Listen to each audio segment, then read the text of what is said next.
বৃষ্টি নেমেছে আর এই জানালার পাশে বসে আছে আর সবাই দেখো স্কুলে যাচ্ছে। এই বৃষ্টিতে ভিজে ভিজে সব মেয়েরা স্কুলে যাচ্ছে বেশি। আর সায়ন চলে যাচ্ছে কেন? তো গাইস সায়ন এখান থেকে চলে গেছে, লজ্জা পেয়ে গেছে ভিডিও করছে তাই।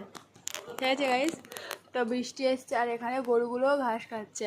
তো আমি এখানে বসে বসে পড়ছিলাম, এই ভাবলাম যে একটু ভিডিও করা যাক, তো ভিডিও করলাম, তোমাদের সাথে শেয়ার করবো এই ভিডিওটা। ঠিক আছে গাইস, তো কী দারুণ লাগছে দেখো গাইস আকাশটা জানালার মধ্যে থেকে,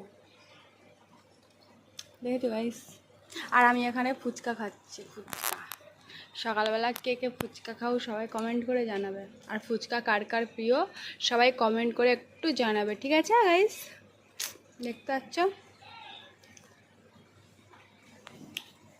তো গাইস, টাটা, আবার নেক্সট ভিডিও করব পরে। ঠিক আছে গাইস, তো রাখছি।